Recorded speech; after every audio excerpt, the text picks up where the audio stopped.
ready? We're ready? Yes, sir.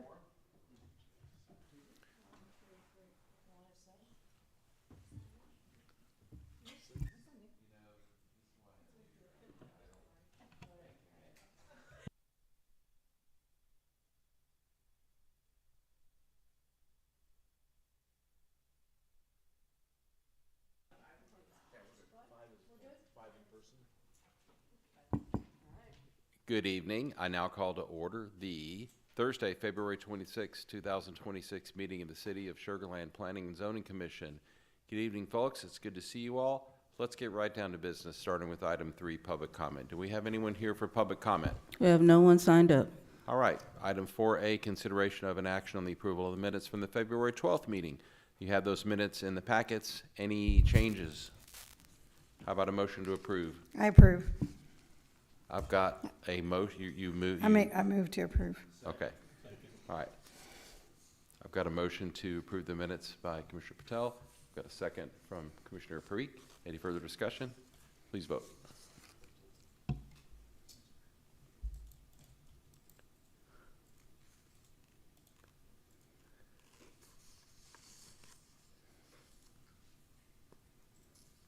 And that passes 6-0. Thank you, Commissioners. We will move on to item 5A, subdivision plat, consideration of and action on the approval of the Abbey Lakes Section 1 preliminary plat. Good evening, Miss Emily. Move the microphone up before I speak. Very tall. Want to make sure I have it at a good volume. How are we all doing this evening? Don't know if y'all are able to answer that, but thank y'all again for having me. We just have one agenda item, so that'll be the Abbey Lakes preliminary plat. But with that being said, we will go ahead and get right into it. Okay, so just a little bit of a reminder for preliminary plats. The purpose of the preliminary plat is to lay out the lots and streets and confirm that all the minimum lot sizes and right-of-ways can be met. Reserves and points of access are shown on the preliminary plats where applicable, but master notes, signature blocks, and newly proposed easements are not shown on preliminary plats, only on final plats. Additionally, preliminary plats are not recorded with the county, only final plats are. And then because this plat contains residential components, there's also a box exhibit that has been included. The purpose of the box exhibit being to demonstrate that the proposed lots are meeting the minimum required lot width at the front building line, bearing in mind that these boxes do not represent building footprints or house pads. Boxes must be shown on all non-perpendicular lots, or essentially any lot that sits on a curved street or cul-de-sac, and these boxes must be placed along the shortest tangent to the required building line.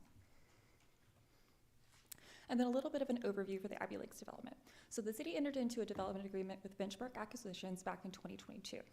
This approval of the development agreement allowed for the creation of Fort Bend County MUD 234, the extension of John Sharp Road / Owens Drive, the installation of new water and sewer lines, and the installation of regional detention and drainage.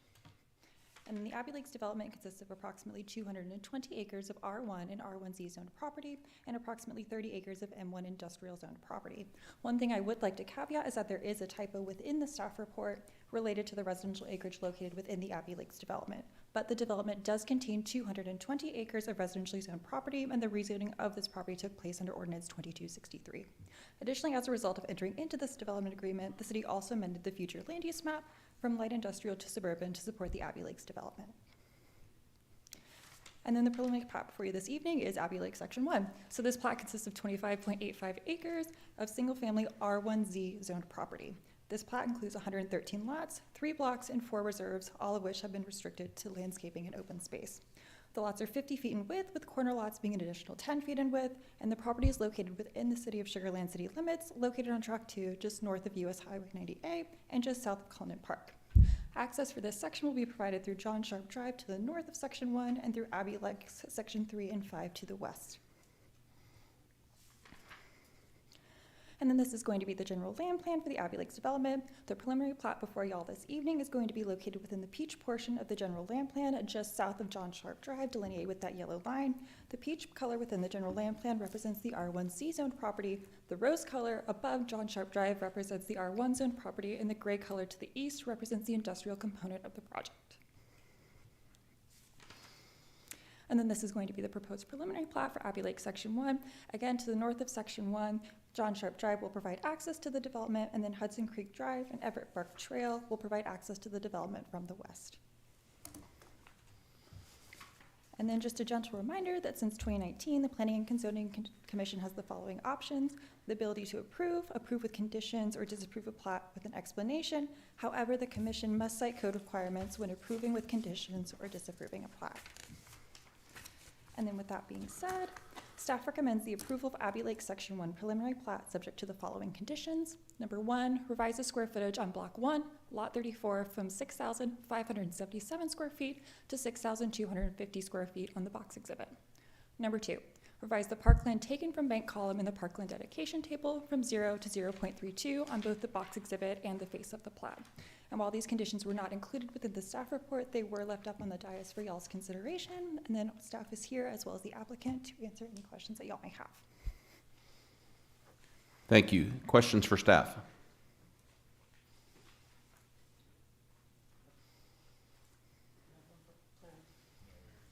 Yep, thank you. Mary? Clarification, so you had said that there'd been some flood remediation that had been done and they'd put the infrastructure in at the beginning of your presentation, but I don't see where there's any kind of reserve for like anything for water. So nothing has been installed yet to my knowledge, but it was just more so that the development agreement authorized these actions to take place for the development. Okay. But that would need to be on the plat? So no, ma'am. So proposed easements are not shown on a preliminary plat. They're only shown on the final plat.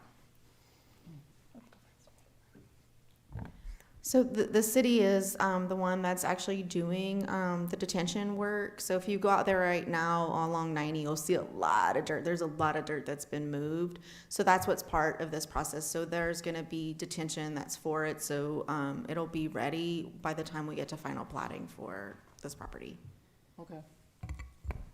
Because we have seen it on preliminary flats before, I thought, like with the Ryland.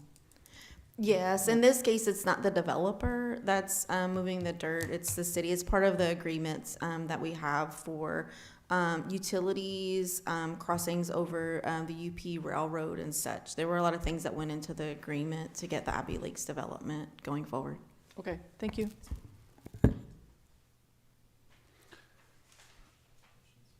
Any other questions? Well, since you're here, I'll ask a couple. Okay, so to follow up on Commissioner Smith's question, is there a rule about whether or not things like that have to be shown on a plat? Or another way to phrase that is, what I'm hearing from staff is that it would be shown on the plat if it were a developer that were doing that, but not because the city's doing it. So could I get a little clarity on the rule, please? In a typical situation where we wouldn't have a development agreement involved, yes, you would be seeing detention that's associated with the first section of a plat or a street dedication if that's where we're starting off. A lot of times in cases where we have these development agreements, they're worded differently. You've probably maybe not only seen maybe only one in the Rye Hill development if you've thought about it. There are provisions within that development agreement on how those eventually get platted. In this case, it's the city that's doing it and not the developer, and that was part of the agreements. And then does that mean that whenever the work gets done, whatever the end product of that work is and whatever the other detention requirements are would be shown on the final plat? I guess that's two questions. It is. I don't have an answer right for you yet for that of when specifically they would have to go in and plat that. But the fact that we're doing that work already, there's been a lot of legwork to get to this point right now, even just from the access standpoint of John Sharp. So. Okay. But to your knowledge, and if we look at the development code and all that, is it true that that nothing requires that information to be on the preliminary plat? I wouldn't say required, but you could always. No, but my question is that it's not required. Do we agree that there's no regulation in the development code that requires it to be on the preliminary plat? You can have a preliminary plat with it. So you could plat the detention with section 1. You could do one on its own. But yes, you would, in a normal order of things with the development code, you would see detention associate. If they had to dig the detention, if we didn't have regional detention offsite somewhere, you would see that detention accompanied with a preliminary plat.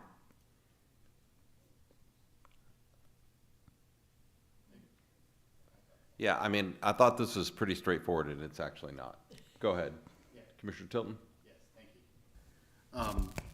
I drive by that every day because I live in New Territory. So I see everything getting moved around and the ditches and all that sort of stuff. And when I'm looking at the Abbey Lakes, kind of, I guess, the subdivision, you say the city's creating the detention, is the location of the detention ponds and all the detention, is it actually contained within this subdivision area, or is it outside of the area that you have labeled? Because I know, it looks like, It's in this area.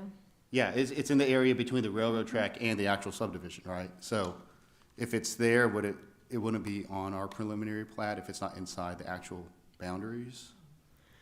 Or how would you know that that's where the detention's coming from? From the development agreement that you don't have a copy of, that shows that location, that it's there. And this is an updated concept plan. Also, the previous one was a little bit more rudimentary, and it showed that on there in that area. But this is what you're seeing here, where you're seeing all the detention. I forgot how many hundreds of thousands of cubic yards of dirt have been moved. Please. Thank you. Yeah, and I just want to just confirm, because it is a lot, and it's pretty deep. It's going to be a pretty deep lake. It's very deep. I'm assuming they're going to make it a lake. And so just to make sure then that the detention area is outside of the actual colored section, that's Abbey Lakes, right? So In it's this in case, yes. between Abbey Lakes General Land Plan and the railroad tracks. In this case, yes, sir. Okay.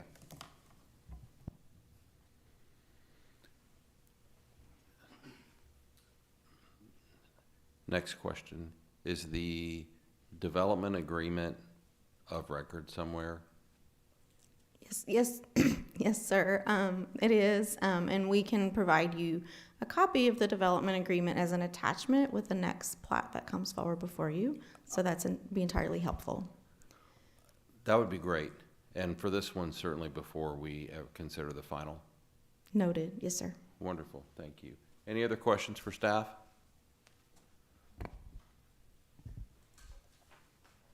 Motion to approve? I'm not gonna do Motion to approve with the suggested conditions. I've got a motion from Commissioner Smith to approve the Abbey Lakes Section 1 preliminary plat with conditions recited by staff in the meeting. Is there a second? Second. Got a second from, I think it was Commissioner Parikh. Yep, that was me. Any further discussion? Please vote.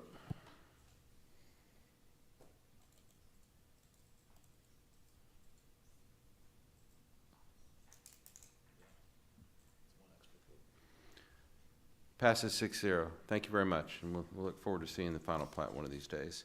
6A, Planning and Zoning Commission Liaison Report from the February 17th City Council meeting. I think that was Commissioner Brown. He submitted some comments electronically, and I think it's fair to say there was nothing at that meeting pertinent to P&Z. And thank you, Commissioner Brown, if you're listening, for your service in sitting through the audit, the lengthy audit report that was discussed at that meeting. You have our appreciation. Item B, City Staff Report.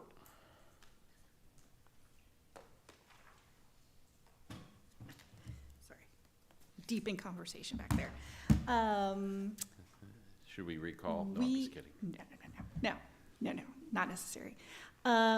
We are looking at your meeting for the March 12th, which would be your next slated meeting. Don't know if we have any items that are clearing for that, so stay posted. We may be canceling. We do know that we have stuff lining up for the March 26th meeting, which will be the second meeting in March. So stay tuned. We will keep you posted and let you know as soon as possible. Thank you. Good. As heads up, I'll have a conflict on the 12th if we do meet, but it's either neither here nor there. All right, any other business? I'll move to adjourn. Second. We've got a second from Commissioner Smith. All in favor? Aye. That motion carries unanimously. We are adjourned. Thank you and good night.